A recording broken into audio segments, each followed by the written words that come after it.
تو کہا کس چیز کا جھگڑا؟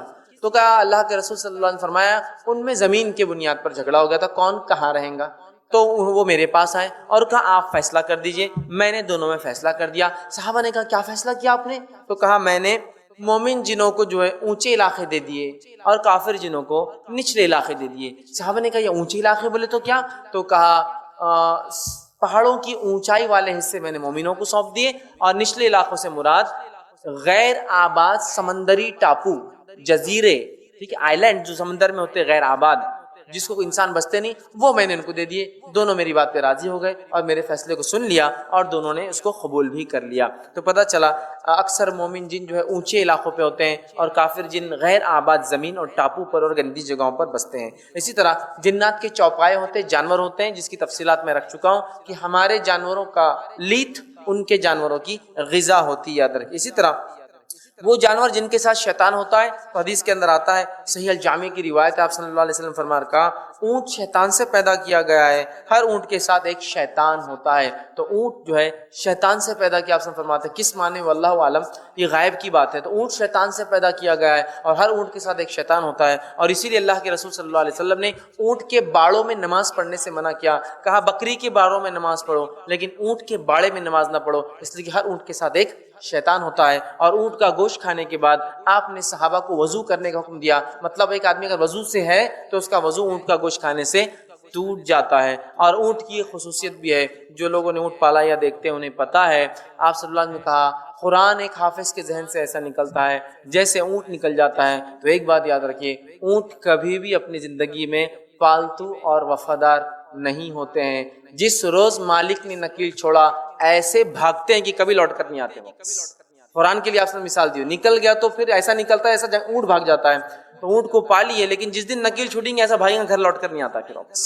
جب تک مالک ہے پکڑ کے رکھیں گا تب تک، اس لیے حدیث میں نا اس کا پہلے گھٹنا باندھ پھر اللہ پر توکل کر، کھلا نہیں چھوڑ سکتے اس کو، نکل گیا تو پھر نہیں آتا ہے۔ تو بہرحال اونٹ جو ہے اس سے پیدا کیا گیا ہے اور اونٹ کے باڑوں میں آپ نے نماز سے منع کیا۔ اسی طرح جو ہے شیطان جو ایک بدصورت جو ہے شیطان ابلیس شیطان اور اس کے جو ساتھی اور چیلے چپاٹے ہوتے ہیں وہ جو انتہائی بدصورت ہوتے ہیں۔ اللہ رب العزت نے سورہ صافات سورہ نمبر 37 آیت نمبر جو ہے 64 اور 65 میں کہا اور فرمایا وہ ایک درخت ہے جو جہنم کی تہہ میں نکلتا ہے، اس کی شکل اس جو جھاڑ ہے اس پہ جو پھل لگتے ہیں اس کی شکل جو ہے شیطانوں کے جو ہے سر کی جیسی ہے۔ تو اللہ نے جہنم میں اگنے والے ایک جھاڑ کے پھلوں کے بارے میں کہا شیطان کی صورت جیسے وہ جھاڑ رہتا ہے۔ اس سے پتہ چلتا ہے کہ وہ بہت ہی بدصورت ہوتے ہیں۔ اسی طرح جنات کی طاقت کیا ہے، طاقت اور صلاحیتیں کیا، آئیے ہم دیکھتے ہیں۔ تو جنات جو ہے بہت طاقتور ہوتے ہیں عموماً، اور بہت زیادہ صلاحیت اللہ نے ان کو دے رکھی ہے، بہت زیادہ صلاحیت، اور ہو سکتا ہے ٹیکنالوجی میں ہم سے وہ کئی گنا ایڈوانس چل رہے ہو، ہم نہیں جانتے ان کی دنیا، کیونکہ آج ہم ریڈیو ویوز کو آج یوز کرتے ہیں، انفرا ریڈ یوز کرتے ہیں اور الٹرا وائلٹس یوز کیے جا رہے ہیں، اور اس کے علاوہ 2G 3G ابھی آ رہا ہے۔ میں بھی ہائیسٹ پاسبلٹیز ہے کہ وہ ان ٹیکنالوجیز کو کئی زمانے دراز سے استعمال کر رہے ہیں اور بہت اچھے سے اس کو سمجھتے ہیں اور جانتے ہیں اور ان کا استعمال بھی کرتے ہیں، ٹھیک ہے۔ تو جو جنات کی طاقت اور توانائی کیا ہے، تو بہت طاقتور ہوتے ہیں۔ اللہ تعالیٰ نے قرآن میں ایک واقعہ عفریت کا بیان کیا جس کے اندر سلیمان علیہ السلام کو اللہ نے یہ طاقت اور صلاحیت دے رکھی تھی کہ ان کے قبضے میں سرکش جن اور شیاطین کو دے دیا تھا۔ تو آپ نے ایک مرتبہ کہا کہ سبا کی رانی کے آنے سے پہلے اس کا تخت کون لائیں گا؟ تو عفریت اٹھا اور کہا آپ کے اس جگہ پہ مطلب شام میں اس پروگرام کی جو مجلس کے ختم ہونے سے پہلے اس تخت کو میں اٹھا کر لے کر آ جاؤں گا۔ مطلب وہ عفریت بہت طاقتور تھا، وہ جا کر، حالانکہ جو سبا تھی وہ یمن میں رہنے والی تھی، سب جو رانی تھی، اور سلیمان علیہ السلام فلسطین میں ہے، اس نے کہا کہ میں بس مجلس ختم ہونے سے پہلے لا سکتا ہوں۔ تو بہت طاقت اور توانائی والے ہوتے ہیں۔ اسی طرح فضائی میدان میں جو ہے انسانوں سے بہت زیادہ سبقت حاصل ہے، مطلب آسمانوں میں اڑنے کا جہاں تک معاملہ ہے ان سے انسانوں سے بہت آگے ہیں، اور جنات جو ہے پہلے آسمان تک جا سکتے ہیں، مطلب ان کی اڑان جو ہے، ان کی جو ہے پہنچ جو ہے پہلے آسمان تک یہ اڑ کر جو ہے جا سکتے ہیں۔ اس تعلق سے جو ایک بات آتی ہے کہ نبی اکرم صلی اللہ علیہ وسلم جب نبی بنائے گئے تو ایک صحابی تھے جو ابھی ایمان نہیں لائے تھے، وہ کہتے کہ میری جو جن تھی، فیمیل جن تھی ان کے پاس، ایک جس کو کہیں گے ایک عورت جن تھی، اس نے کہا کہ آسمانوں کے پہرے بہت سخت کر دیے گئے، پہلے ہم کو پہلے آسمان تک رسائی تھی، اب وہاں تک نہیں جانے دیا جا رہا ہے۔ یہ اس لیے ہوا تھا کہ وہی اترنے والی تھی، چونکہ وہی اتر رہی تھی تو ان کے آنے جانے کو وہی قرآن کے پورے اترنے تک آسمان کے راستے بند کر دیے گئے تھے ان کے، ٹھیک ہے، تو لہٰذا ان کی پہلے آسمان تک رسائی ہے۔ اسی طرح یہ تعمیرات بھی کرتے، کنسٹرکشن ورک بھی کرتے تھے، اور سلیمان علیہ السلام کے لیے انہوں نے کیا۔ اللہ رب العزت نے سورہ سبا سورہ نمبر 34 آیت نمبر 12 اور 13 میں فرما رکھا، اور ایسے جن اس کے تابع کر دیے جو اپنے رب کے حکم سے اس کے آگے کام کرتے تھے، مطلب سلیمان علیہ السلام کے ساتھ، ان میں سے جو ہمارے حکم سے جو ہے سرتابی کرتا، مطلب جو حکم نہیں مانتا اور سلیمان کے ماتحت نہیں رہتا، اس کو ہم بھڑکتی ہوئی آنکھ کا جو مزہ چکھاتے تھے، وہ اس کے لیے بناتے تھے جو کچھ وہ چاہتا تھا، اونچی اونچی عمارتیں، تصویریں، بڑے بڑے ہاؤس جیسے کہ لگن ہوں، اور اپنی جگہ سے نہ ہلنے والے بڑے بڑے دیغ یہ بنایا کرتے تھے۔ تو فن تعمیر ہوتا ہے، اسی طرح فن بہت ساری ایسا دیغ بنانا، ہاؤس بنانا، محلات بنانا، کنسٹرکشن ورک کرتے تھے۔ اسی طرح جو ہے جنات جو ہے گھروں میں رہ سکتے ہیں مختلف شکل میں، ان کی طاقتوں میں ایک یہ بھی ہے، تو سانپوں کی شکل میں گھروں میں رہتے ہیں، اور یہ بھی ان کی طاقت کا حصہ ہے کہ سانپ کی شکل میں۔ نبی اکرم صلی اللہ علیہ وسلم فرماتے ہیں، صحیح مسلم کی روایت ہے، آپ نے صحابہ سے کہا مدینہ میں جنوں کی ایک جماعت مجھ پر ایمان لائی ہے اور وہ سانپوں کی شکل میں رہتی ہے، لہٰذا تم میں سے تمہارے گھروں میں جو سانپ عموماً آتے جاتے ہیں، اگر کوئی سانپ دکھے تو سیدھے مت مارنا اسے، 3 دن تک پہلے کہنا کہ یہاں سے چلے جاؤ، نہ جائے تو پھر مار دینا، ورنہ اگر وہ مومن رہا تو 3 دن کے اندر چلا جائے گا، کافر رہا تو نہیں جائے گا، اور اگر وہ کافر ہے تو تمہیں اس کو مارنے کی پھر اجازت ہے۔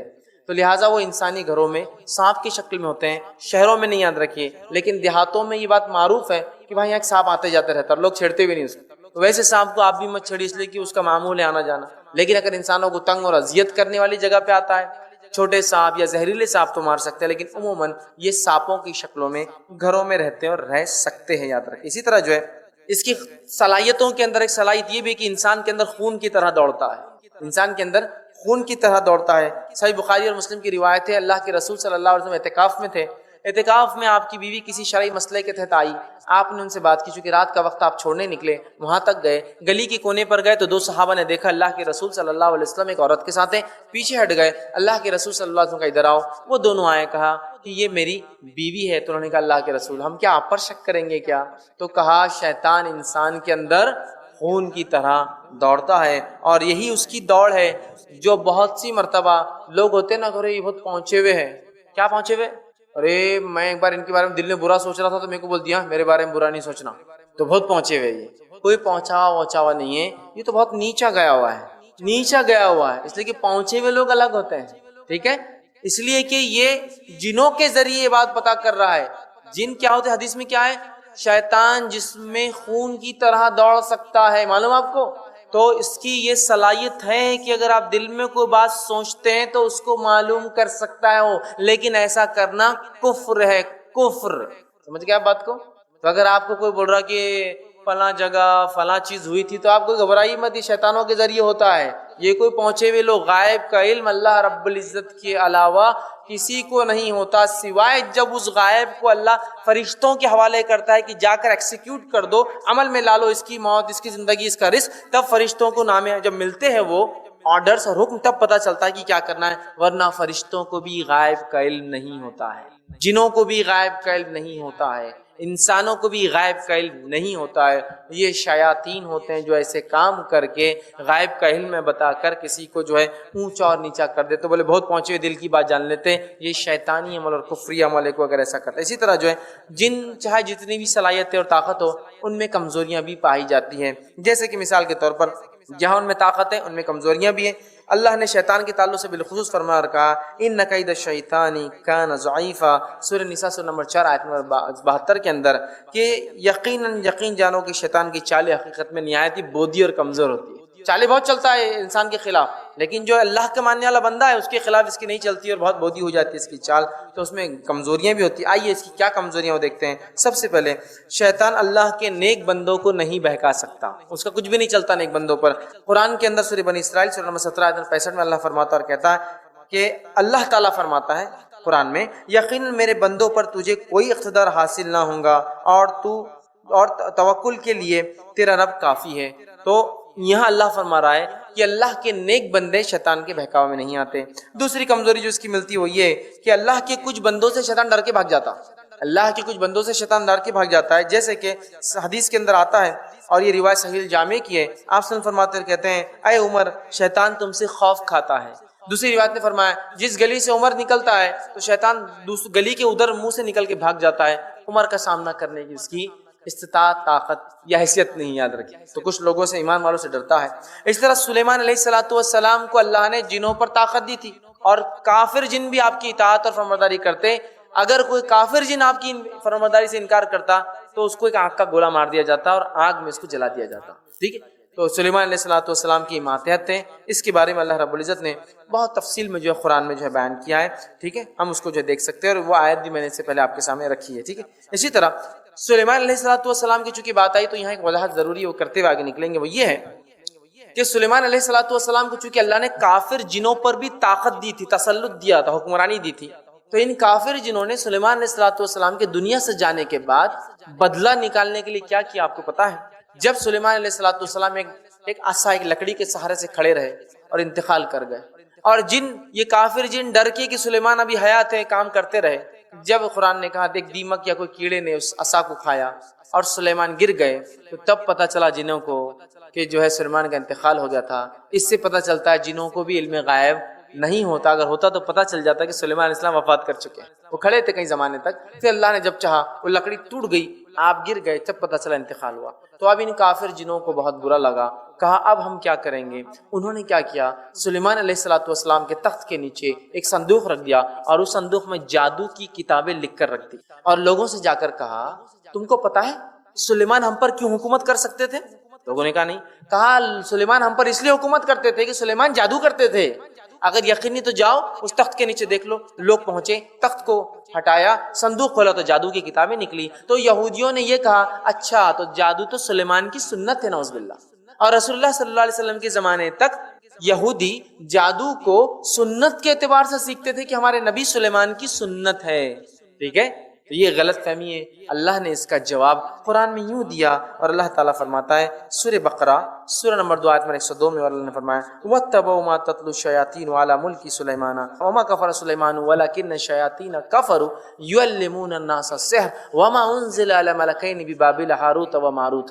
اللہ نے بہت تفصیلی لمبی آیت اللہ فرماتا ہے ان لوگوں نے، یہودی کیا کہہ رہے تھے آسم کے زمانے کے؟ جادو کس کی سنت ہے؟ سلیمان علیہ السلام کی سنت۔ اللہ نے جواب دیا وَاتَّبَعُوا مَا تَتْلُو الشَّيَاطِينُ عَلَى مُلْكِ سُلَيْمَانَ، ان لوگوں نے سلیمان کے زمانے کی شیطانوں کی پیروی اور اتباع کی، ملک جو سلیمان علیہ السلام کی ملکیت میں تھے۔ وَمَا كَفَرَ سُلَيْمَانُ، سلیمان علیہ السلام نے کفر نہیں کیا، وَلَكِنَّ الشَّيَاطِينَ كَفَرُوا، اور وہ شیطان تھے جو کفر کرتے۔ کیا کر کے کفر کرتے؟ يُعَلِّمُونَ النَّاسَ السِّحْرَ، لوگوں کو جادو سکھا کر۔ تو جادو کا سیکھنا، سکھانا، کرنا، کرانا سب کفر ہے۔ کیا کہا اللہ نے؟ وَمَا كَفَرَ سُلَيْمَانَ، سلیمان نے ہرگز کفر نہیں کیا، وَلَكِنَّ الشَّيَاطِينَ كَفَرُوا، وہ تو شیطان تھے جو کفر کرتے تھے، يُعَلِّمُونَ النَّاسَ السِّحْرَ، لوگوں کو جادو سکھا کر۔ جادو کا سیکھنا، سکھانا، کرنا، کرانا سب کیا ہے؟ کفر ہے، یاد رکھیے کفر۔ لوگوں نے سلیمان علیہ السلام پر الزام لگایا، اللہ نے اپنی کتاب میں اس کا جواب دیا۔ بہت سے لوگ پوچھتے کیا جادو کا علاج جادو سے کر سکتے؟ کفر ہے، یاد رکھیے نہیں کر سکتے، آپ نہیں کر سکتے۔ اس کا علاج کتاب و سنت سے، کل تفصیل عنوان آئیں گا انشاءاللہ، اس میں ہم ڈسکس کریں گے، ٹھیک ہے۔ اسی طرح جو ہے جن معجزات نہیں کر سکتے، جیسے سلیمان علیہ السلام کے ماتحت تھے، ان کی ایک اور کمزوری یہ کہ وہ معجزات نہیں کر سکتے۔ معجزہ سمجھتے نا؟ معجزہ وہ عمل ہوتا ہے کہ چیز کی فزیکلی وہ چیز چینج ہوتی ہے، ریئل سینس میں، جیسا کہ پتھر سے اونٹنی کا نکلنا، صالح علیہ السلام کا واقعہ، چاند کے 2 ٹکڑے ہو جانا، آپ صلی اللہ علیہ وسلم سے جو مشرکین نے کہا اور آپ نے اللہ کے حکم سے کر دیا، تو یہ فزیکلی ہوا۔ چاند ریئلی 2 ٹکڑے ہوا، لوگوں کی آنکھوں کو نہیں دکھا، ریئلی 2 ٹکڑے ہوا، معلوم؟ جن معجزے نہیں کر سکتے۔ ہاں شعبدے بازی، جیسا کہ موسیٰ علیہ السلام کے زمانے میں کیا ہو، جو رسیاں تھی، رسیاں وہ کیا نظر آنے لگی؟ سانپ۔ تو وہ حقیقت میں سانپ نہیں بنی تھی، وہ رسیاں تھی۔ اس کی دلیل موسیٰ علیہ السلام کو وہ رسیاں کیا دکھ رہی تھی؟ سانپ۔ فرعون کو وہ رسیاں کیا دکھ رہی تھی؟ سانپ۔ لیکن جادوگروں کو رسیاں کیا دکھ رہی تھی؟ جس نے کیا تھا وہ جادو، رسی۔ کیوں؟ تو انہوں نے وہ شبد بازی کی تھی، لیکن موسیٰ علیہ السلام کو لگ رہا ہے یہ سانپ ہے، فرعون کہہ رہا ہے سانپ ہے۔ اب جب موسیٰ علیہ السلام نے عصا ڈالا تو عصا ریئلی لکڑی سے چینج ہو کے کیا بن گیا؟ اسنیک، سانپ بن گیا۔ تو اب فرعون کو کیا لگ رہا؟ وہ موسیٰ علیہ السلام کا عصا سانپ۔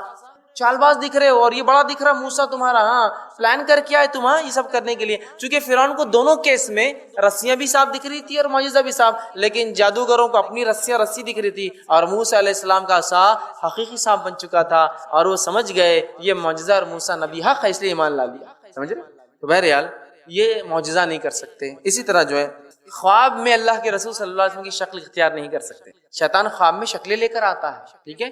قاسم فرماتے ہیں کہ یہ شکلیں تو لے سکتا ہے لیکن میرا شکل یا میرا نام نہیں لے کے آ سکتا. تو اس کو یہ طاقت نہیں کہ آسمان کی شکل یا صورت لے یا نام لے کر آئے.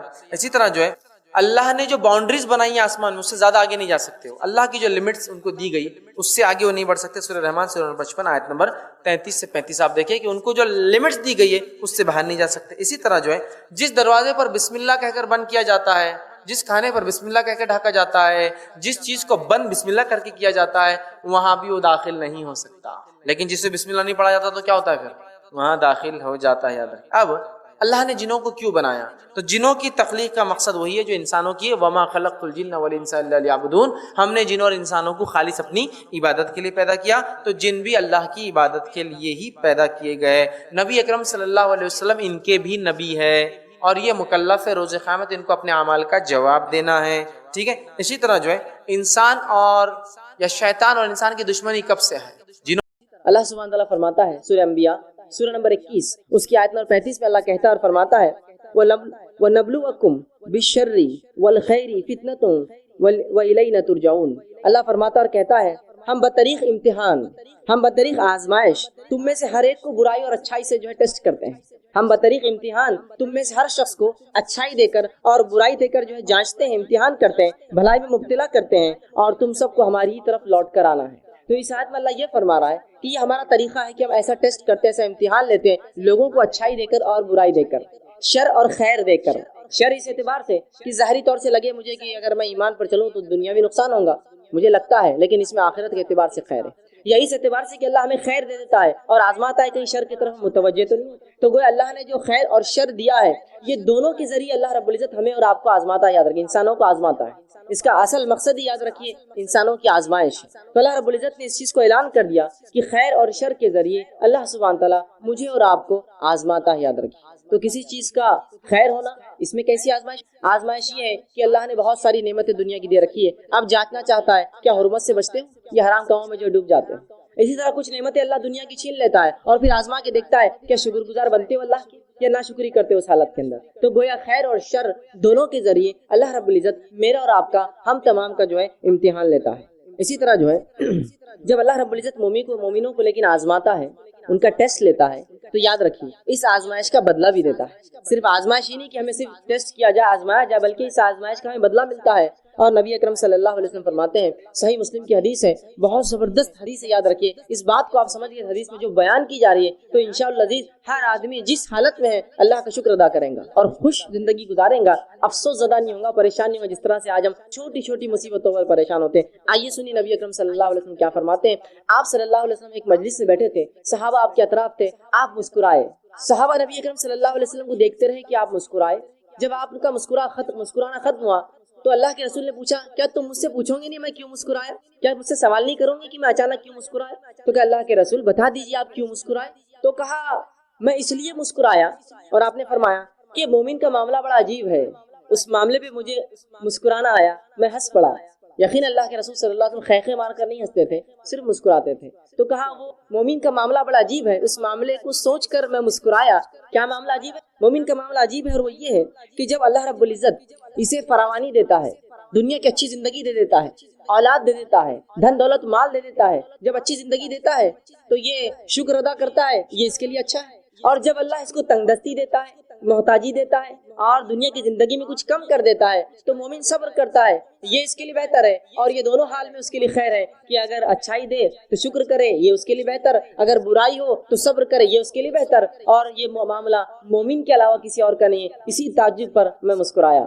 اس بات کا مجھے عجیب لگا کہ اللہ مومن کو دونوں حال میں دیتا ہے بدلہ. دیکھیے نا کتنی اچھی بات ہے کہ اگر میں فراوانی میں ہوں، خوشحالی میں ہوں تب بھی بدلہ پا رہا ہوں، اس کا شکر ادا کرے. اور اگر تنگ دستی ہوں، بدحالی میں ہوں، مصیبتوں میں ہوں، کسی آزمائش میں ہوں تب میں اللہ کے سامنے صبر کر رہا ہوں، اللہ سے اس کا اجر طلب کر رہا ہوں، یہ معاملہ بھی خیر ہے. گویا مومن کو مصیبت بھی فائدہ دے رہی ہے، مومن کو جو فراوانی فائدہ دے رہی ہے، تنگ دستی میں بھی معاملہ جو ہے جس کو میں عام زبان میں کہوں گا کہ چیت بھی اور پٹ دونوں بھی آئے مومن کی جیت ہے، برے حالات آئے تو بھی اس کو فائدہ، اچھے حالات آئے تو بھی اس کو فائدہ، شکر ادا کرے اچھے حالت میں اللہ بدلہ دے گا، صبر کرے برے حالت میں اللہ بدلہ دے گا۔ تو مومن کا معاملہ عجیب ہے، رسول اللہ نے فرمایا، اور یہ معاملہ آپ نے حدیث میں فرمایا صرف اور صرف مومن کا ہے، مومن کے علاوہ یہ معاملہ کسی کا بھی نہیں، یاد رکھیں کسی اور کا نہیں ہے مسئلہ، صرف ہمارا معاملہ ہے جو ایمان کا دعویٰ کرتے ہیں، دونوں حال میں خوش ہوتے ہیں، دونوں حال میں بدلہ پاتے ہیں۔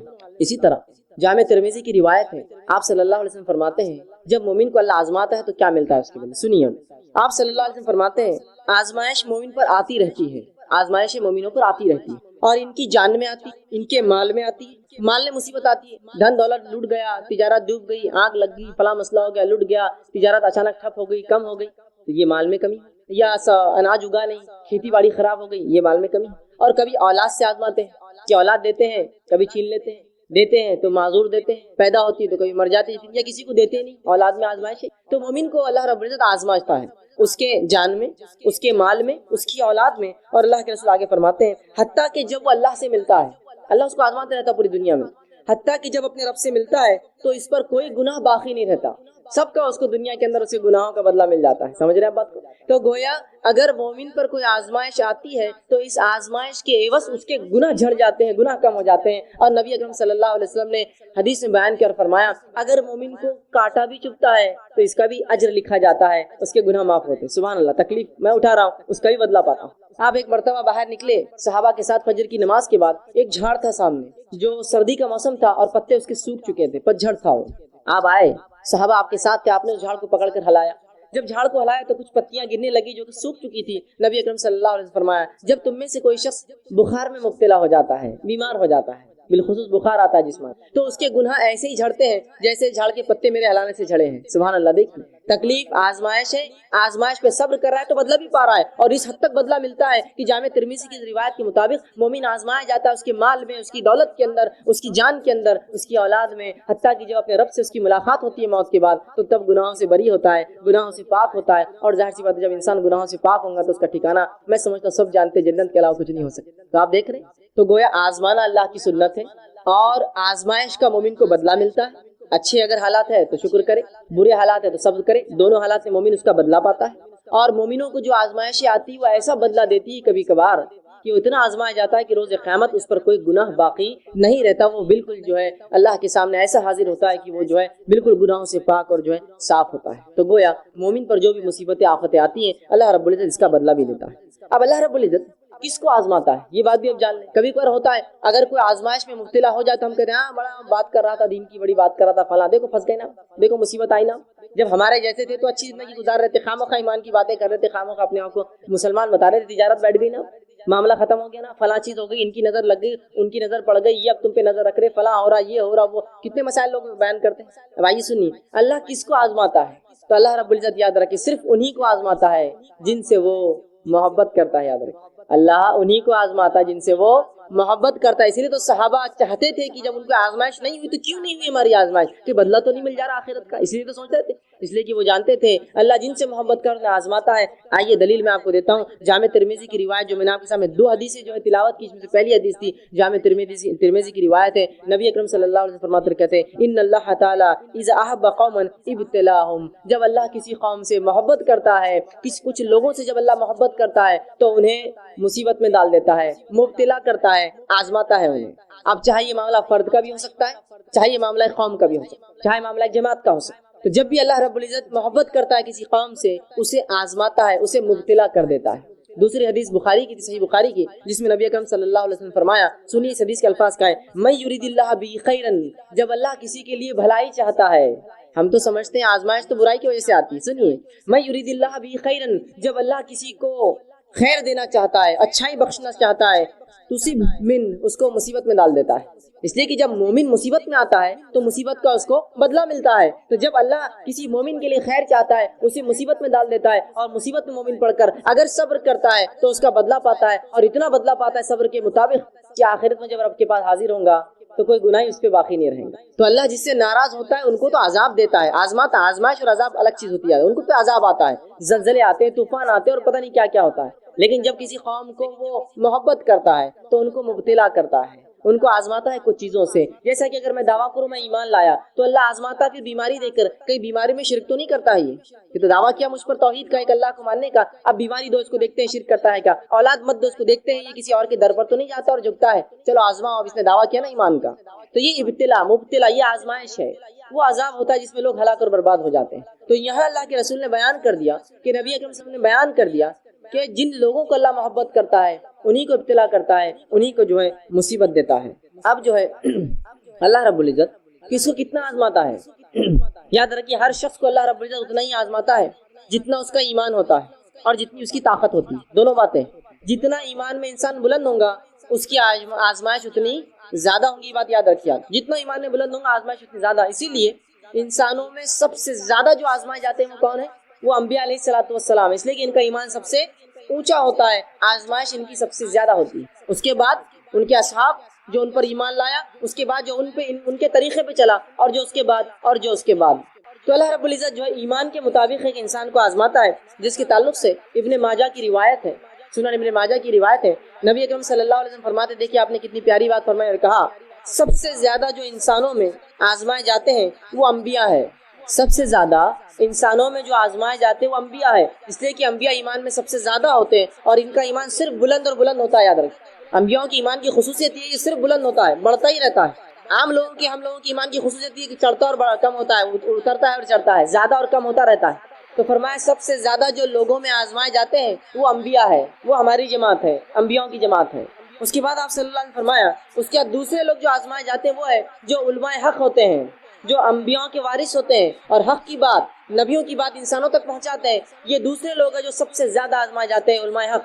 اور پھر آپ صلی اللہ علیہ وسلم نے آگے فرمایا اور کہا کہ ان میں سے کچھ لوگ مطلب انبیاء اور علماء, اور پھر فرمایا پھر اس کے بعد صالحین, نیکوکار, جو صالح لوگ ہوتے ہیں, اچھے لوگ ہوتے ہیں, نیکوکار ہوتے ہیں, یہ تیسرے نمبر پہ آزمائے جاتے ہیں. تو پہلے نمبر پہ انبیاء, دوسرے نمبر پہ علماء حق, تیسرے پہ صالحین. اور فرمایا ان میں سے کچھ ایسے بھی تھے, انبیاء میں سے, علماء حق میں سے اور صالحین میں سے ایسے بھی تھے کہ اللہ نے اتنا کڑا آزمایا, ایسی بیماریوں میں ان کو ڈالا کہ ان کے جسم کے اندر ان بیماریوں کی وجہ سے کیڑے پڑ جاتے تھے. اگر آج کے دور میں کسی انسان کو میں دیکھوں جس کے جسم میں کیڑے پڑ جاتے, میں کہوں گا یہ تو بڑا بدبخت ہوگا, غلیظ ہوگا, پتہ نہیں کیا کیا ہوگا. میں یہ نہیں سوچوں گا اس کی آزمائش ایمان کے مطابق, وہ آزمائش ہے اس کی. تو کہا کچھ ایسے تھے انبیاء اور ایسے صالحین گزرے ہیں, ایسے علماء گزرے ہیں جن کو اللہ نے ایسا آزمایا کہ جسم میں بیماری دے دی جس سے ان کے جسم میں کیڑے پڑ گئے. اور فرمایا اس کے بعد اور کچھ کو ایسے آزمایا کہ اتنی غربت دی, جسم سے پہلے آزمایا کیڑے پڑ گئے, ایسی غربت دی کہ پہننے کو ٹاٹ کے کپڑے ہوتے تھے. ٹاٹ جو سب سے بدترین, سب سے کھدڑ, سب سے موٹا کپڑا ہوتا ہے, جو کوئی پہنتا نہیں ہے, ہوتا ہے نا موٹا کپڑا. تو اتنے غریب تھے مالی اعتبار سے کہ ٹاٹ پہنا کرتے تھے, کپڑے بھی نصیب نہیں ہوتے تھے, ٹاٹ پہنا کرتے تھے. اور کچھ تو ایسے تھے, ان میں رسول اللہ صلی اللہ علیہ وسلم فرماتے ہیں کہ جو کچھ غریب اس نے کہ انہوں نے ٹاٹ کا کپڑا پہنتے تھے, لیکن وہ اس حالت میں انبیاء, علماء اور صالحین اس حالت میں اتنے خوش تھے جتنے تم اچھی حالت میں بھی خوش نہیں رہتے ہو. یہ انبیاء, صالحین, علماء ایسی حالت میں جب جسم میں کیڑے پڑ گئے ہیں, پہننے غربت سے کپڑے تک نہیں ہیں, اتنے خوش تھے کہ تم مست حالت میں, اچھی حالت میں بھی جتنے خوش نہیں ہوتے ہو, یہ اس سے زیادہ خوش تھے یہ لوگ. تو پتہ چلا انبیاء علیہ الصلوۃ والسلام, علماء حق اور نیکوکاروں کا اللہ آزماتا ہے, اور یہ آزمائش میں ان کے لیے مزہ ہے, لطف ہے. اس لیے کہ رسول اللہ نے بیان کر دیا تم جتنے اچھی حالت میں خوش نہیں ہوتے ہو, یہ اس سے زیادہ اس حالت میں خوش تھے جب انہیں اللہ رب العزت نے آزمایا. تو آزمائش یاد رکھیے اللہ انہی کے ساتھ کرتا ہے جن سے محبت کرتا ہے. ہر آزمائش کے بدلے بدلہ انسان کو بدلہ ملتا ہے, اجر ملتا ہے, اور جتنا زیادہ ایمان اتنی زیادہ آزمائش اور اتنا زیادہ بدلہ بھی ملتا ہے. جیسے کہ نبیوں میں جن کو اللہ نے بیماری سے آزمایا, ان میں ایوب علیہ السلام ایک بہت زبردست مثال ہے. نبی اکرم صلی اللہ علیہ وسلم فرماتے ہیں ایوب علیہ السلام 18 سال بیمار رہے, اس حد تک بیمار ہوئے کہ جسم سڑ چکا تھا بیماری سے, اور تمام خاندان کے افراد بھاگ گئے تھے چھوڑ کر, سوائے بیوی کے اور 2 رشتہ داروں کے جو روزانہ یا کبھی کبھار آ کر ملا کرتے تھے, باقی سب بھاگ گئے تھے چھوڑ کر. جب 18 سال گزر گئے تھے, وہ جو 2 لوگ ملنے آیا کرتے تھے ان کو شک ہوا, اور دونوں نے ایک دوسرے سے کہا کہیں ایوب نے کوئی بہت بڑا گناہ تو نہیں کیا جو اللہ اتنا اس کو آزما رہا ہے کہ 18 سال سے اس کی بیماری کو شفا نہیں ملتی ہے, وہ بیمار ہے, غربت آ گئی, اس کی اولاد مر گئی, اس کا سب کچھ لٹ گیا اور اس کا جسم تک خراب ہو گیا اور سڑ گیا. تو کہیں ایوب نے کوئی گناہ تو نہیں کیا جو اللہ اس کو اتنا آزما رہا ہے, اتنا تکلیف دے رہا ہے. بہرحال وہ یہ بات کرتے ہوئے آ ہی رہے تھے. رسول اللہ فرماتے کہ ایوب علیہ السلام جو ہے بیت الخلاء کے لیے گئے, ان کی بیوی ان کے ساتھ تھی. جب وہ گئے تو اللہ نے 18 سال بعد ان کی بیماری سے شفا دے دی, شفا یاب ہو گئے, نئی جسم دے دی اور جوان بنا دیا ان کو. جب وہ جوان ہو کر بیت الخلاء سے واپس آئے تو ان کی بیوی نے ان کو پہچانا نہیں پھر. تو ان سے پوچھا کہ کیا تم نے اللہ کے نبی ایوب جو بیمار ہے اس کو دیکھا ہے؟ اور دیکھنے دکھانے میں ایوب بالکل تمہارے جیسا دکھتا تھا جب جوان تھا، حالانکہ وہ خود ایوب علیہ السلام. تو دیکھیے 18 سال ایوب علیہ السلام کو اللہ رب العزت نے جسمانی بیماریوں سے، مال کی کمی سے، اولاد کی کمی سے آزمایا. تو اللہ جن لوگوں کو آزماتا ہے یاد رکھیے ان سے اللہ محبت کرتا ہے اس لیے آزماتا ہے. اور جتنی آزمائش زیادہ ہوتی ہے اللہ رب العزت اتنا زیادہ انسانوں کو اس آزمائش کے بدلے میں جو ہے بدلہ دیتا ہے، اجر دیتا ہے اور ثواب پہنچاتا ہے. کہ اللہ رب العزت جو ہے کتنا آزماتا ہے لوگوں کو. کیا ایسا تو نہیں اللہ مجھے اتنا آزمائے گا کہ میں جس کو برداشت نہ کر سکوں؟ کہیں ایسا تو نہیں کہ اللہ ہمیں اتنا آزمائے گا کہ میں برداشت نہ کر سکوں؟ لوگ کہتے ہیں میں بیمار ہوں، یہ برداشت کے باہر ہے، وہ مصیبت برداشت کے باہر ہے، یہ مال کی کمی برداشت کے باہر ہے. تو کیا اللہ لوگوں کو ان کے طاقت سے زیادہ آزماتا ہے؟ آئیے سنیے، اللہ رب العزت کبھی بھی انسانوں کو ان کی طاقت سے زیادہ نہیں آزماتا، یاد رکھ. اس لیے کہ اللہ سبحانہ تعالیٰ نے قرآن کے اندر سورہ بقرہ سورہ نمبر 2 آیت نمبر 286 میں فرمایا اور کہا لا یکلف اللہ نفسا الا وسعها. اللہ کسی انسان کو اس کے طاقت سے زیادہ نہیں آزماتا. اللہ کسی نفس کو اس کے طاقت، اس کے برداشت سے زیادہ نہیں آزماتا. تو یہ بات طے ہے کہ اللہ سبحانہ تعالیٰ مجھے اور آپ کو ہماری طاقت سے زیادہ نہیں آزمائیں گا. جتنی طاقت ہے، جتنی قوت ہے ہمیں، اتنی ہی صرف ہماری آزمائش ہونے والی ہے. اس سے زیادہ یاد رکھیے میری اور آپ کی آزمائش نہیں ہوتی ہے. تو ایک انسان کو جس کو اللہ محبت کرتا ہے آزماتا ہے تو اس کا بدلہ دیتا ہے. آزمائش ان کی ہوتی ہے جن سے محبت کرتا ہے، اور اتنا ہی آزماتا ہے جتنی مجھ میں اور آپ میں آزمائش برداشت کرنے کی طاقت ہوتی ہے اتنا ہی آزماتا ہے. تو اگر کوئی انسان بیمار ہے تو یہ بیماری برداشت کرنے کی طاقت تھی تبھی اللہ نے دی. کوئی انسان غربت میں ہے، یہ غربت برداشت کرنے کی طاقت تھی تبھی اللہ نے دی. یاد رکھیے کیوں تو اللہ رب العزت کسی پر ظلم نہیں کرتا. یاد رکھیے یہ بات طے ہے. ہماری آگے ہم دیکھتے ہیں جب ہماری آزمائش ہو، اور ایسی آزمائش جو بھی آزمائش ہے وہ ہم برداشت کر سکتے ہیں، ہم ایسی حالت میں کیا کریں؟ جب اللہ ہمیں آزما رہا ہے تو ہم ایسی حالت میں کیا کریں؟ تو سب سے پہلی چیز، جب بھی آزمائش آئے ہمیں صبر کرنا چاہیے، اور اللہ سے توقع رکھنی چاہیے کہ اس آزمائش کے بدلے اللہ ضرور ہمیں بدلہ دیں گا، بہترین اجر دیں گا. جب بھی ہم پر آزمائش آئے تو ایک مومن کا کام ہے 2 کام کرے. پہلا صبر کرے اور دوسرا اللہ سے امید کرے کہ اللہ رب العزت اس آزمائش کے بدلے مجھے اور آپ کو اجر دینے والا. یاد رکھیں. آئیے اس کے تعلق سے سنن نسائی کی حدیث ہے. نبی اکرم صلی اللہ علیہ وسلم فرماتے ہیں کہ اللہ رب العزت نبی اکرم صلی اللہ علیہ وسلم فرماتے ہیں کہ جب اللہ کسی مومن بندے سے کوئی چہیتی چیز اس کی چھین لیتا ہے، جب اللہ کسی مومن بندے سے اس کی چہیتی چیز چھین لیتا ہے، محبت والی چیز جس کو وہ چاہتا ہے، جس کو پسند کرتا ہے، اگر اللہ رب العزت ایسی کوئی چیز چھین لیتا ہے اور اس پر وہ صبر کرتا ہے، یہ نہیں کرتا ہے کہ اللہ میرے گھر ملا تھا کیا، میری اولاد ملی تھی کیا، میں ہی ملا تھا کیا، یہ نہیں. صبر کرتا ہے کہ جو اللہ نے کرنا تھا کیا، میں